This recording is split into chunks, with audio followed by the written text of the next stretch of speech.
Hello दोस्तों, स्वागत है आपका अपने YouTube चैनल ऋषभ एजुकेशन पर। सभी को गुड मॉर्निंग और ऑल ऑफ यू। अगर जिसने भी वीडियो देखा उसके लिए थैंक्स। और आपके लिए ज़रूरी है वीडियो, अगर आप किसी भी वन डे एग्जाम के लिए प्रिपरेशन के लिए जा रहे हैं।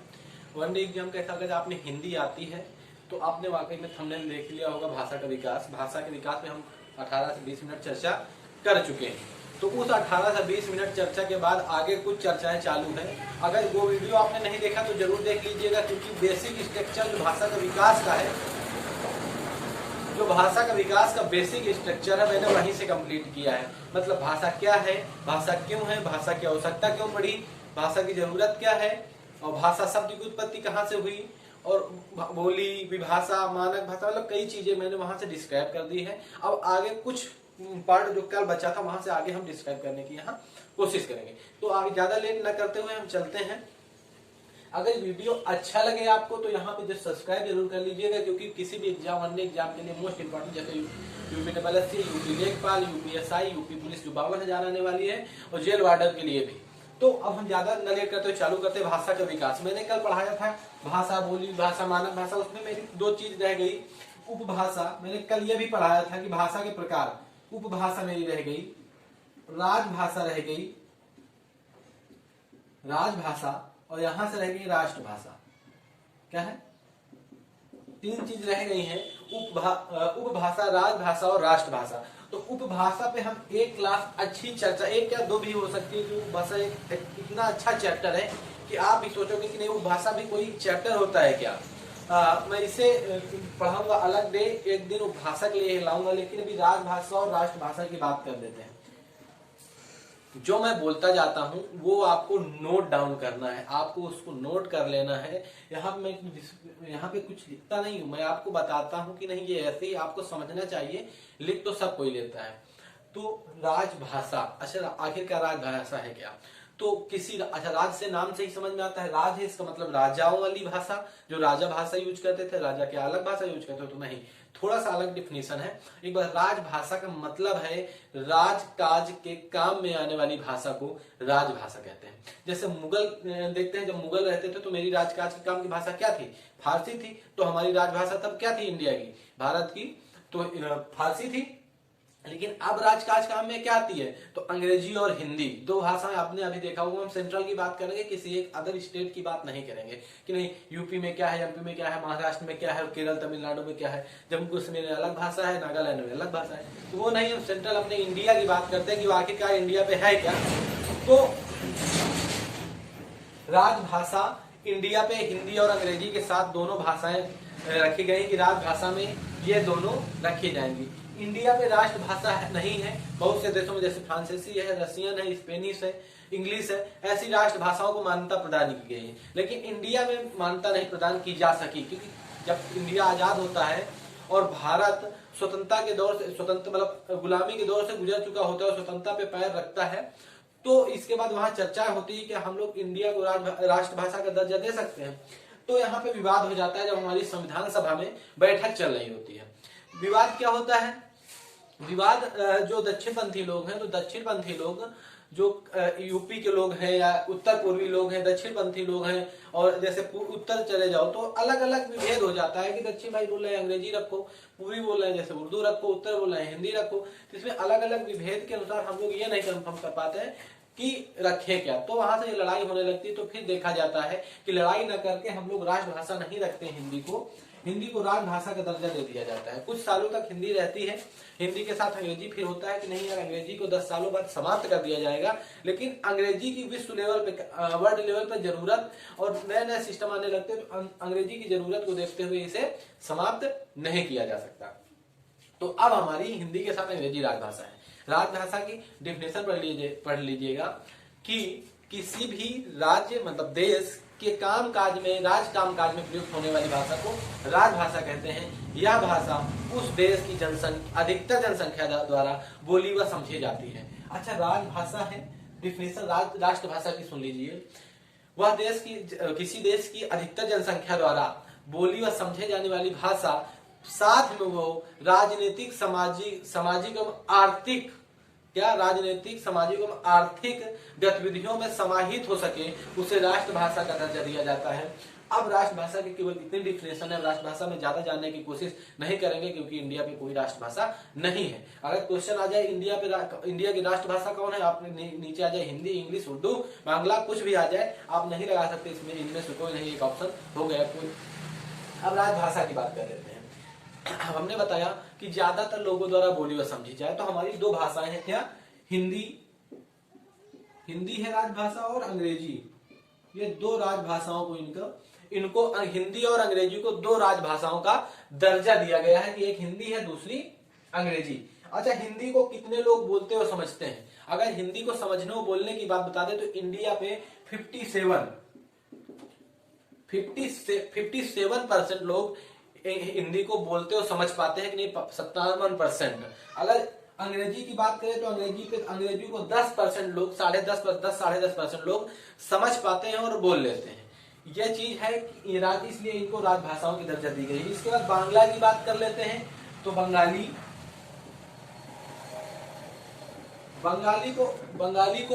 को 8% लोग बोलते हैं या समझ पाते हैं। इससे यह जाहिर होता है कि हिंदी और अंग्रेजी देश की राजभाषा बनाई जा सकती है क्योंकि सबसे ज्यादा यही लोग बोले जा सकते हैं। अब बात आ जाती है, अगर संस्कृत की बात करें, मातृभाषा मदर टंग की बात करते हैं, यहाँ पे मारी है तो बोलने और समझने की बात है। अगर हिंदी की बात करें तो हिंदी की मतलब इंडिया पे कितने % लोगों की मदर टंग है, मतलब मातृभाषा है। ये फैक्ट है, ये याद कर लेना। ये फैक्ट बहुत जल्दी आपको मिलते नहीं है, जो थ्योरिकल होता है, जो परमानेंटली थ्योरी पे आता रहता है, तो वही इथ्नोलॉगी एक है, क्या,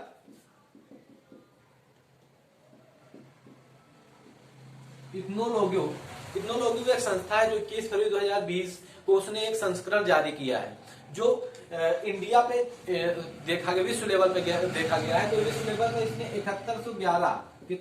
7111 कुल भाषाओं को किया गया है कि इतने लोग बोले जाते हैं, मतलब कम से कम उसमें 10,000 संख्या हो एक भाषा को बोलने वाली। तो इथ्नोलॉगी संस्था है, उसके अनुसार पूरी दुनिया पे 7111 जीवित भाषाएं हैं और भाषा परिवार अभी देखेंगे तो वहां पर 141 भाषाएं। ये फैक्ट है, ये हिंदी से ज्यादा नहीं, लेकिन यहाँ से क्वेश्चन बन सकता है इसलिए मैंने बता दिया है, ये देख लीजिए। अब हम अपने पे आते हैं कि इंडिया पे 57% लोग हिंदी बोल सकते हैं, समझ सकते हैं, 10% लोग अंग्रेजी बोल समझ सकते हैं और 8% लोग बंगाली। लेकिन अगर मदर टंग की बात करेंगे,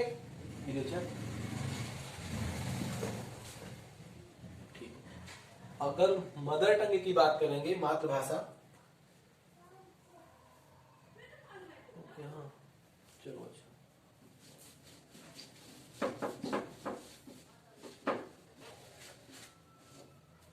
अगर मातृभाषा की बात करेंगे, क्या, मातृभाषा, तो हिंदी को कितने % लोग मातृभाषा के रूप में उपयोग करते हैं? किसको? हिंदी को करते हैं 43.5%। कितने? 43.5%। अगर हम अब बात करेंगे दूसरे नंबर की, तो दूसरे नंबर की है बंगाली को 8.03% उपयोग किया जाता है। अब ये बता सकते हो आप कि अंग्रेजी कहाँ गई? अंग्रेजी को तो 10% लोग यूज करते थे, लेकिन आपको बता दें अंग्रेजी मातृभाषा के तौर पर यूज नहीं होती है, अंग्रेजी को मातृभाषा के तौर पर यूज नहीं किया जाता है। अब हम करेंगे बंगाली पर। अच्छा, एक चीज सबसे फैक्ट बनता है, संस्कृत बोलने वाले इंडिया पे कुल कितने हैं? तो यहाँ पे गिनी चुनी है संस्कृत 24,851 या 841 इतने लोग संस्कृत को बोलते हैं। तो ये जरूर फैक्ट याद रखना। अब आपको मैंने फैक्ट बता दिया है, राजभाषा बता दी है, राजभाषा के तौर पर कौन सी भाषाएं यूज की जाती हैं उस बारे में मैंने चर्चा कर दी कि हिंदी, बंगाली, संस्कृत, इस तरह की इतनी भाषाएं यूज की जाती है। राजभाषा के में 2 भाषाएं हैं, हिंदी और अंग्रेजी। कितने % कितने, ये पूरी तरह से चर्चा हो गई है। अब हम आगे की तरफ चलेंगे, इस पे भाषा परिवार पे।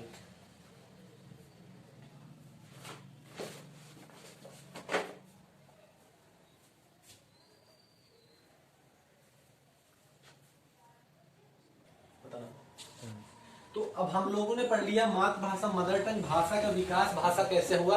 अब हिंदी की तरफ मुड़ करते हैं, हिंदी की तरफ मुड़कर आते हैं। अभी मैंने भाषा के बारे में जान लिया है, यहाँ से कुछ क्वेश्चन बनते हैं, लेकिन अगर हिंदी की जानकारी लेनी है, किसी भाषा की जानकारी लेनी है तो ये क्लास इंपॉर्टेंट हो जाती है।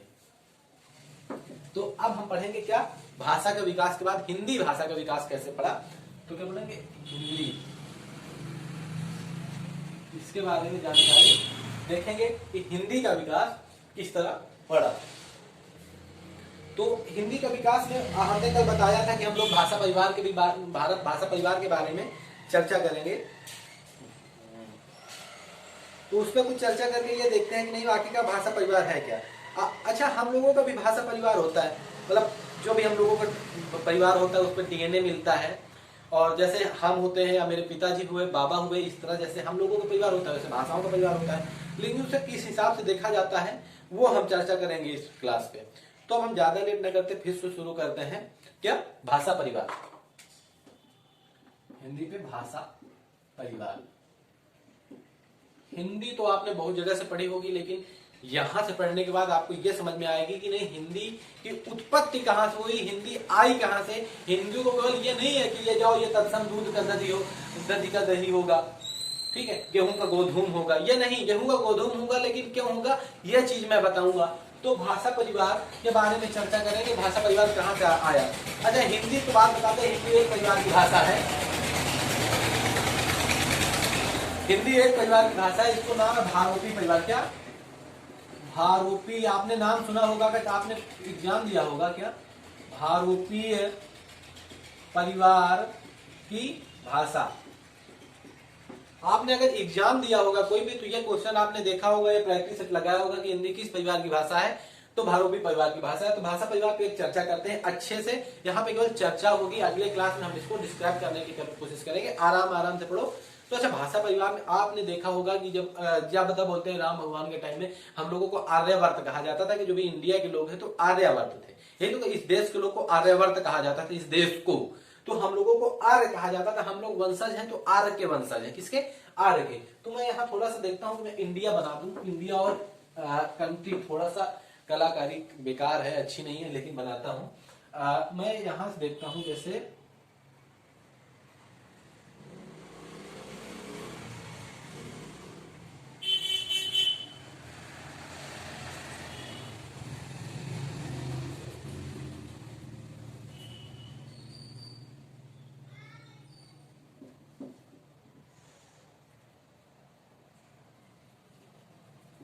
ठीक है, जैसा बन गया अच्छा, भी से बोलना मत।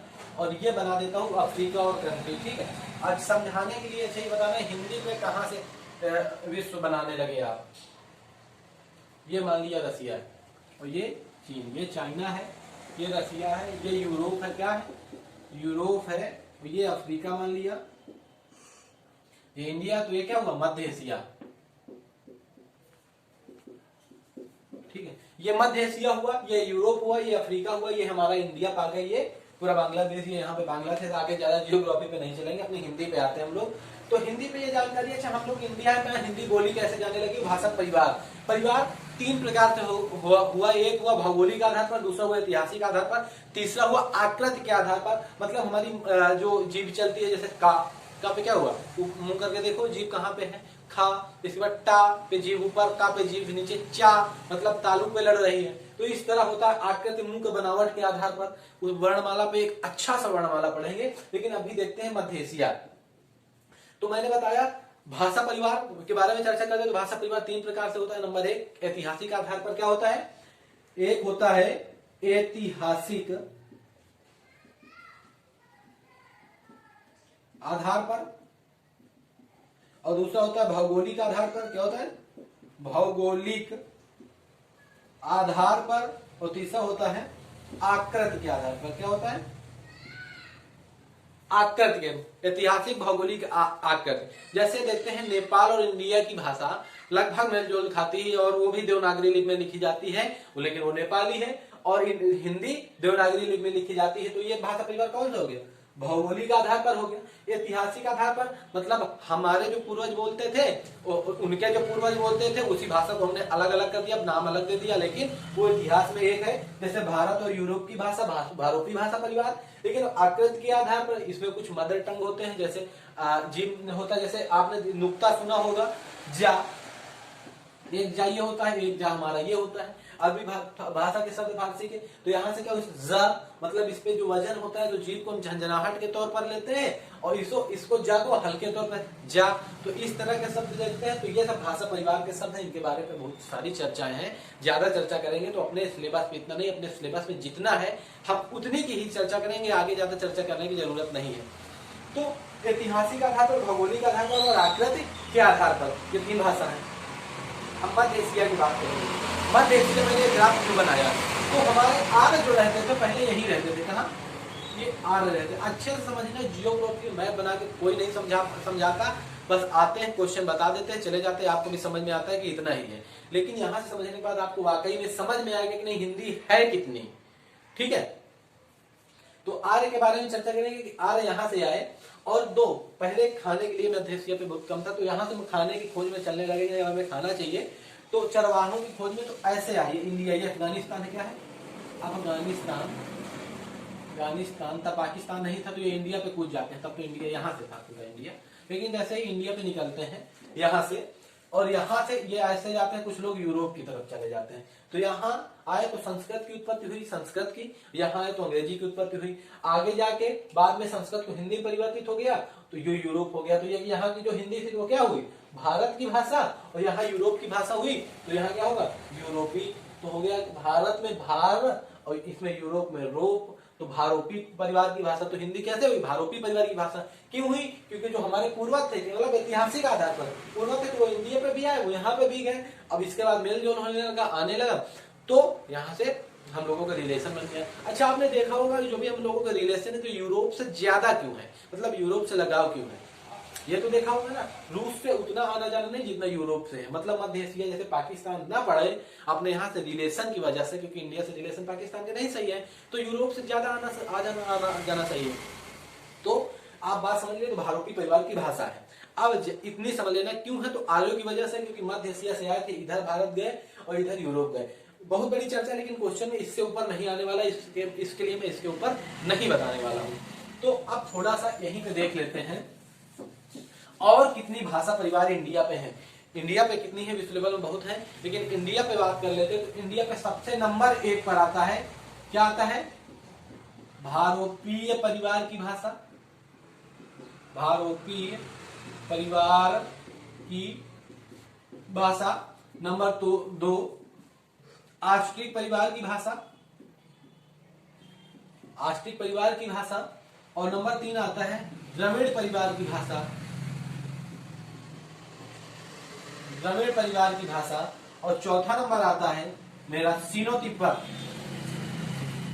सीनो तिब्बत परिवार की भाषा। ये 4 भाषाएं हैं अपने, कौन है, आस्ट्रिक, द्रविड़, सीनो तिब्बत और भारोपी परिवार की भाषा।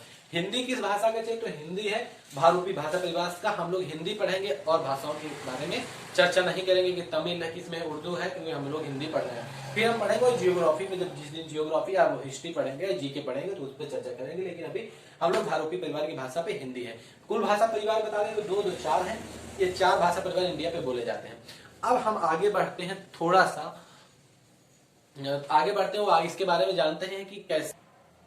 अब हम नेक्स्ट वीडियो पे नेक्स्ट तरीके से इसी पे थोड़ी सी आगे चर्चा बढ़ा के करेंगे। भाषा परिवार लगभग आपका समाप्त हो गया है। अब हम आ गए हैं अपने प्राचीन हिंदी पे, मतलब हम इसमें डाल देता हूं प्राचीन हिंदी। क्या है मेरा, यहाँ पे मान लीजिए प्राचीन हिंदी। अब हम यहाँ से आए हैं अपनी हिंदी 2 क्लास से 20 18 मिनट 17 मिनट 16 मिनट की आपकी हो चुकी हैं। इससे ज्यादा पढ़ने की जरूरत नहीं, आप वीडियो देखिए, बस आपको इतने में मजा आ जाएगा और यहीं से आपको समझ में आ जाएगा। तो प्राचीन हिंदी आगे की क्लास पढ़ेंगे। तो सभी को फिर से एक बार ऋषभ एजुकेशन पर हार्दिक स्वागत है आप सभी का। अगर वीडियो पसंद आया हो तो लाइक कीजिएगा, शेयर कीजिएगा, सब्सक्राइब जरूर कीजिएगा और सब्सक्राइब करके बेल आइकन प्रेस कर दीजिएगा। हाँ, लाइक ऐसे होता है, ऐसे नहीं, ठीक है। अब कर सकते हो आप।